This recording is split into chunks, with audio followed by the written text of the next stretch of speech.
우리 주위분하고 인사하겠습니다. 사랑합니다. 축복합니다. 사랑합니다. 축복합니다.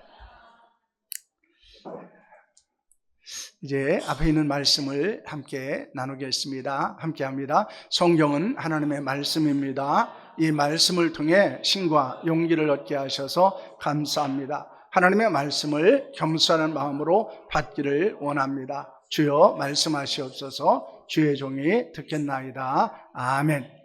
이 말씀이 여러분의 힘과 용기가 되고 또 은혜가 될 수 있기를 소망합니다.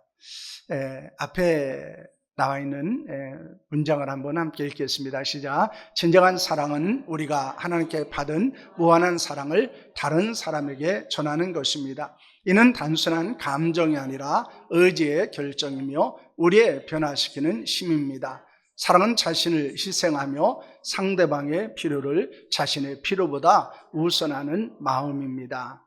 이 글은 C.S. 루이스의 4가지 사랑이라고 하는 글에서 나와 있는 이야기입니다.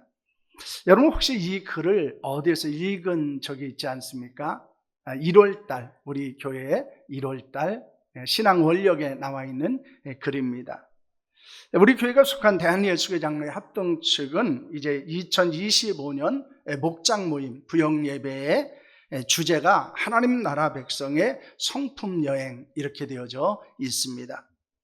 그래서 신앙 원력을 하나님의 성품에 관련된 것으로 정해서 또 성도들과 함께 나눴습니다. 그래서 보면은 그 신앙 원력을 하면서 매달마다 하나님의 성품에 대해서 하나씩 소개하는 글을 기록되어져 있는 것을 보게 됩니다. 1월 달은 사랑이라고 하는 것이고, 그리고 그래서 우리는 1월 달을 사랑의 달로 정해서 저희들이 사랑에 대해서 좀 더 생각을 하고 또 저희들이 사랑이 더 풍성하기를 소망하는 시간을 가지려고 합니다.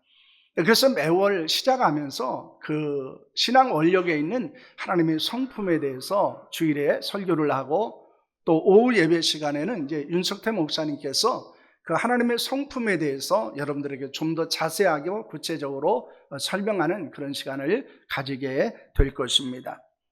성품은 성도들의 거룩한 인격이라고 하는 것입니다. 그래서 하나님의 성품이 우리의 인격을 통해서 나타나는 것이 바로 성품이라고 말할 수 있다는 것입니다. 이를 신학적으로 말하면은 성화라고 말하고 있습니다. 그래서 우리는 칭의를 통해서 구원을 얻고 성화를 통해서 구원을 이루어가게 되고 영화를 통해서 구원이 완성되는 것이 우리에게 주고 있는 구원의 모습들입니다. 우리가 이제 1월 달을 사랑의 달로 보내면서 이제 사랑에 관해서 은혜를 나누고 또 여러분들이 사랑에 대해서 좀 더 많이 기도하며 또 그 사랑의 충만함을 경험하는 은혜가 여러분 가운데 일어날 수 있기를 축원합니다. 물론 우리가 그 성품을 통해서 구원을 받는 것은 아닙니다. 그러나 중요한 것은 우리의 성품을 통해서 우리의 가지고 있는 신앙의 진정성이 드러나게 된다는 것입니다. 그래서 세상 사람들은 하나님을 볼 수 없습니다. 세상 사람들은 하나님을 알 수도 없습니다. 그러면 그들이 하나님을 알 수 있는 것은 어디에 있습니까? 그리스도인들을 바라볼 때입니다.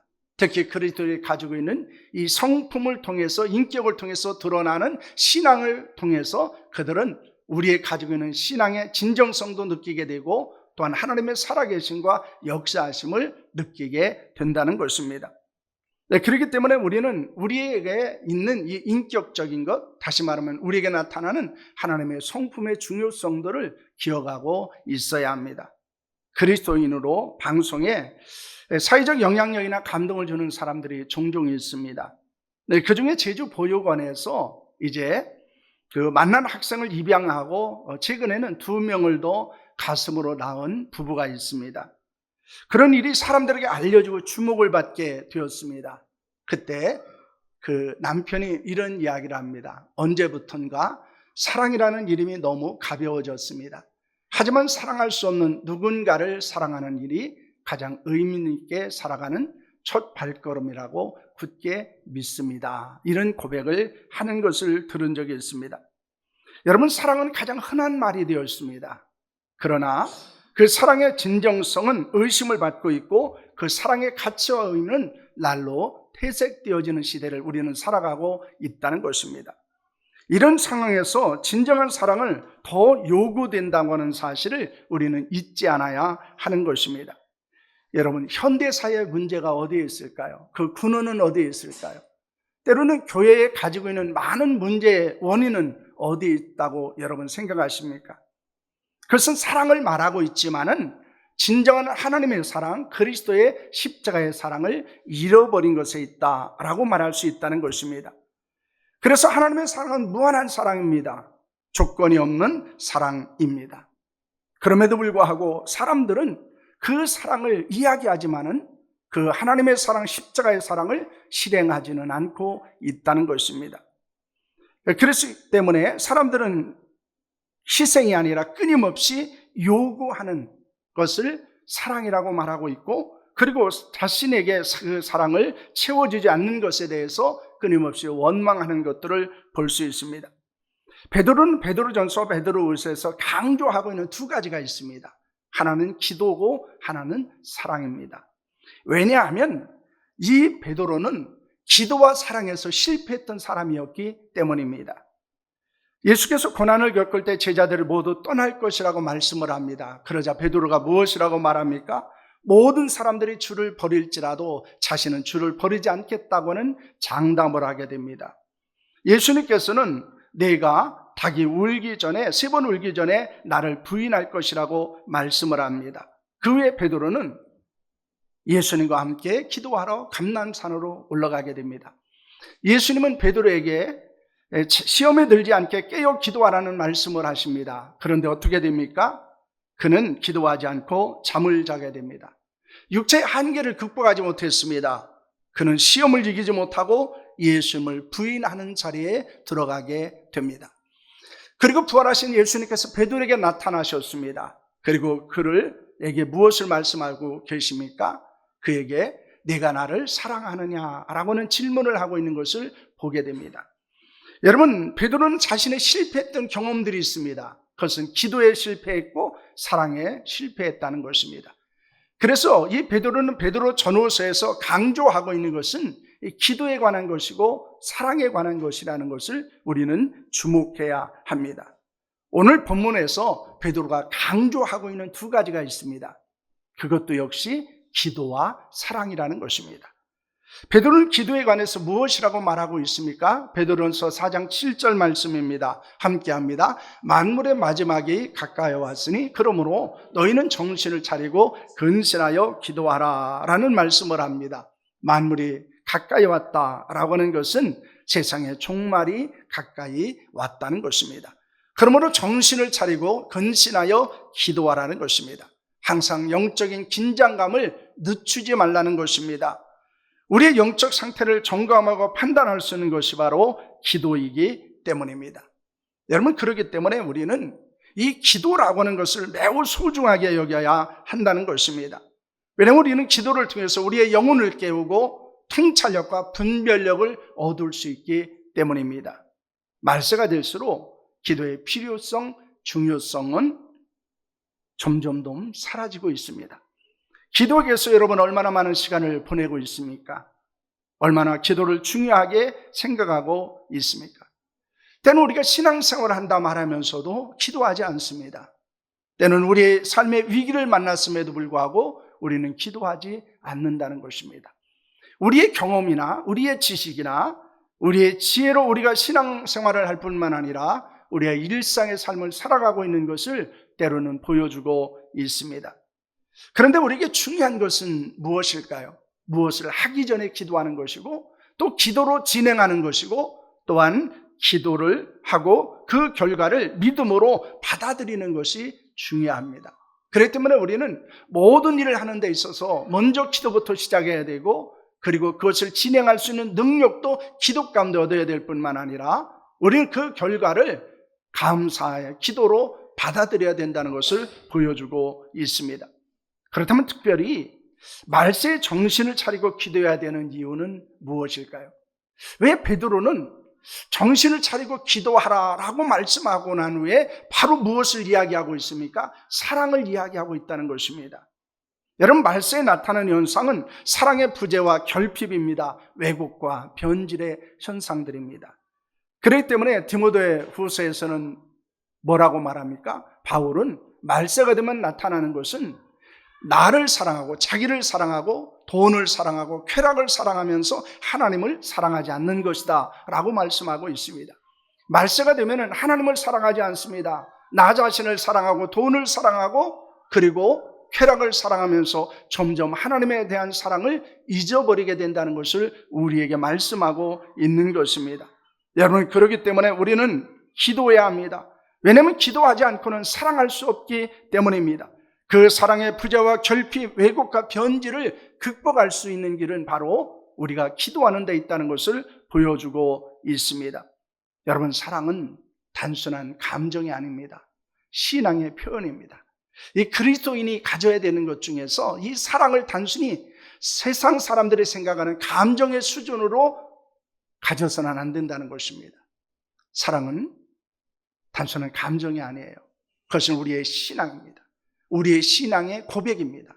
우리의 신앙의 표현일 수 있고 때로는 우리의 신앙의 현 주소를 나타내는 것일 수 있습니다. 우리는 기도할 때 감정의 한계를 극복하는 사랑을 할 수 있다는 것을 여러분 믿으시기를 바랍니다. 왜 우리가 감정 수준의 그 사랑에 머물러 있을까요? 기도하지 않기 때문입니다. 기도하면 미움을 극복할 수 있고 증오를 극복할 수 있고요. 그리고 그 사람에 대한 사랑으로 그들을 품고 용납하고 용서할 수 있게 된다는 것을 보여주고 있는 것입니다. 그렇기 때문에 예수님은 기도와 사랑에 관하여 무엇이라고 말씀을 하셨습니까? 누가복음 27절, 28절 말씀입니다. 함께합니다. 그러나 너희는 듣는 자에게 내가 이르노니 너희 원수를 사랑하며 너희를 미워하는 자를 선대하며 너희를 저주하는 자를 위하여 축복하며 너희를 모욕하는 자를 위하여 기도하라 라는 말씀을 하고 있습니다. 여러분, 우리는 원수를 사랑해야 됩니다. 미워하는 자를 선하게 대해야 합니다. 저주하는 자를 축복해야 됩니다. 모욕하는 자를 우리는 위해서 기도해야 합니다. 여러분, 그것은 우리의 감정의 차원에서 할 수 있는 것이 아닙니다. 불가능한 일입니다. 절대로 할 수 없는 일입니다. 그렇기 때문에 예수님은 무엇을 말씀하셨습니까? 기도를 말씀하는 것입니다. 기도해야 원수와 박해하는 자를 미워하지 않고 사랑할 수 있기 때문이고 저주하는 자와 모욕하는 자를 사랑할 수 있기 때문입니다. 기도하는 자에게 사랑할 수 있는 없는 사랑까지도 사랑할 수 있는 능력이 있다는 것을 우리에게 교훈하고 있는 것입니다.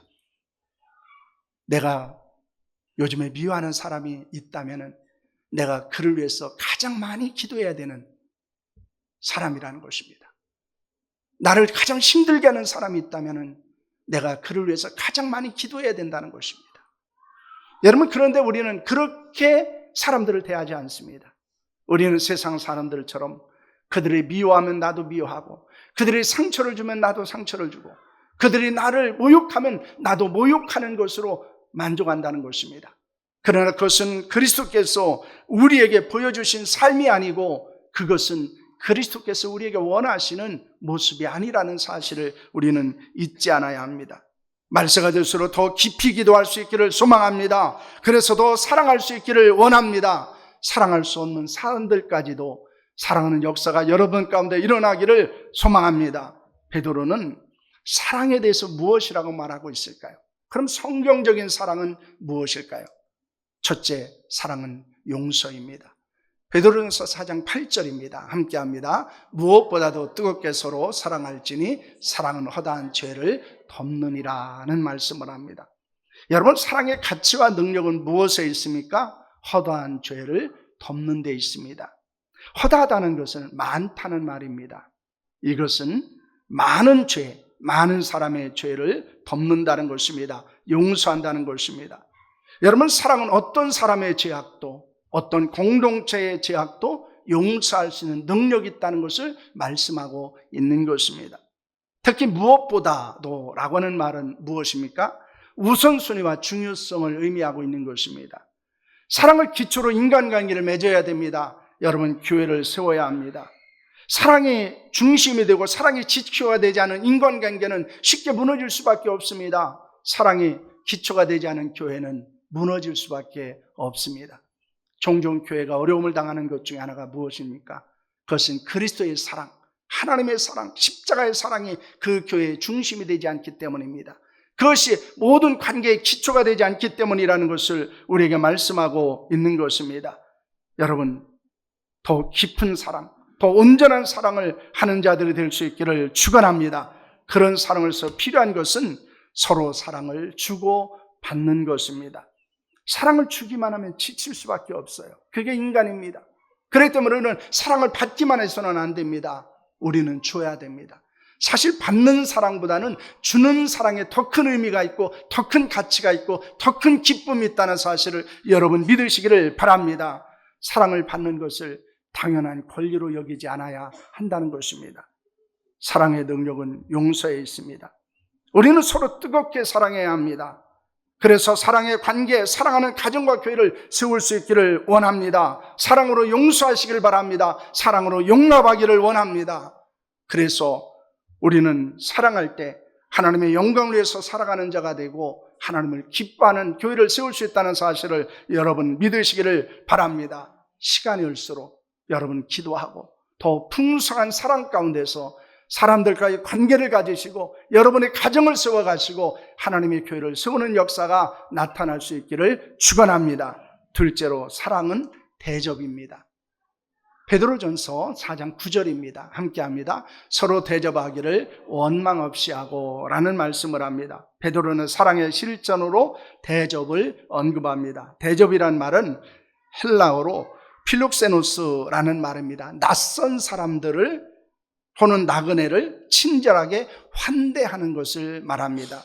성경은 나그네를 대접함으로 복을 받은 사람들에 대해서 수없이 말하고 있습니다. 그 중에 아브라함은 부주 중에 천사를 대접했기 때문에 복을 받았다고 말씀하고 있습니다. 여러분 어떻게 대접해야 됩니까? 원망 없이 대접해야 됩니다. 원망은 불편한 마음이 말로 나타나는 것입니다. 우리는 마음이 불편하면 불쾌해집니다. 여러분 불쾌해지면 어떨까요? 불만을 말할 수밖에 없어요. 여러분 그렇기 때문에 대접하는 것은 쉽지 않아요. 왜냐하면 대접하면 나도 대접받고자 하는 것이 자연스러운 인간의 마음일 수 있기 때문에 그렇습니다. 그러나 우리에게는 어떤 대접을 기대하고 대접하지 않아야 된다는 것입니다. 그럴 때 우리는 원망하지 않을 수 있습니다. 내가 베푼 사랑이 내게 그대로 돌아오지 않더라도 실망하지 않아야 합니다. 왜냐하면 우리는 이미 하나님의 사랑을 받은 자이기 때문입니다. 우리는 하나님의 환대를 받은 자이기 때문입니다. 우리는 대접하는 자가 되어야 합니다. 교회는 환대하는 공동체가 되어야 합니다. 대접은 사랑의 표현입니다. 자신이 가지고 있는 것을 내어놓는 것입니다. 때로는 다른 사람을 대접해도 대접을 받지 못할 수 있습니다. 아니 대접을 하기는커녕 오히려 더 많이 무리한 요구를 하는 사람들도 만나기도 합니다. 그럼에도 원망하지 않아야 됩니다. 우리는 대접을 받기만 하지 않아야 됩니다. 우리도 대접을 받는 자들이 되어야 한다는 것을 기억할 수 있기를 소망합니다. 2025년이 되면서 우리가 주일 점심 식사를 한 끼 좀 대접했으면 좋겠다. 성도들에게 이런 이야기들이 했습니다. 그래서 뒤에 게시판에 보면은 한 주 정도 그 이상을 우리가 사랑하는 성도들을 대접하는 그런 것을 기록하게 되어져 있습니다. 여러분 사랑으로 대접하시고 또 사랑으로 환대했으면 좋겠습니다. 그리고 또한 사람들이 우리 교회에 왔을 때 여러분 환대하셔야 합니다. 환영하고 기쁜 마음으로 맞아주셔야 합니다. 왜냐하면 우리는 이미 하나님의 사랑을 받은 자들이고 하나님으로부터 환대를 받은 자들이기 때문입니다. 교회가 환대의 공동체가 되어졌을 때 하나님의 사랑이 흘러간다는 사실을 여러분 믿으시기를 바랍니다. 그러므로 사랑은 대접하는 것입니다. 내가 가진 것을 통해서 다른 사람을 섬기는 것이 바로 사랑이다라는 것입니다. 셋째, 사랑은 봉사입니다. 10절 말씀 함께합니다. 각각 은사를 받은 대로 하나님의 여러 가지 은사를 맡은 선한 청지기같이 서로 봉사하라라는 말씀을 합니다. 봉사란 말은 디아코네오라는 말입니다. 사랑으로 섬긴다라는 뜻을 갖고 있습니다. 여러분 모든 사람은 하나님의 은혜로 은사를 받았습니다. 그리고 그 은사를 받은 자들은 선한 청지기같이 서로 봉사하는 것입니다. 하나님이 우리에게 은사를 주신 목적은 섬기기 위해서 주신 것이기 때문입니다. 하나님이 주신 은사, 재능은 섬기기 위한 하나님의 선물이라는 것을 말씀하고 있는 것입니다. 여러분, 그리스도는 교회는 그리스도의 몸이고 그리스도는 교회의 머리가 되시는 분입니다. 그러므로 우리는 우리의 뜻대로 교회를 섬기는 것이 아닙니다. 우리의 주인 되신 그리스도의 뜻대로 섬기는 자들이 되어야 합니다. 그것이 온전한 봉사라는 것입니다. 그럼 어떻게 봉사라고 말씀하고 있습니까? 11절 말씀입니다. 함께 합니다. 만일 누가 말하려면 하나님의 말씀을 하는 것 같이 하고 누가 봉사하려면 하나님이 공급하신 힘으로 하는 것 같이 하라. 이는 범사의 예수 그리스도로 말미암아 하나님의 영광을 받으시게 하려 함이니 그에게 영광과 권능의 세세에 무궁하도록 있느니라. 아멘이라고 말합니다. 베드로는 두 가지 봉사를 언급하고 있습니다. 하나는 말씀의 사역의 봉사입니다. 하나님의 말씀을 가르치고 전하는 것도 봉사라는 것입니다.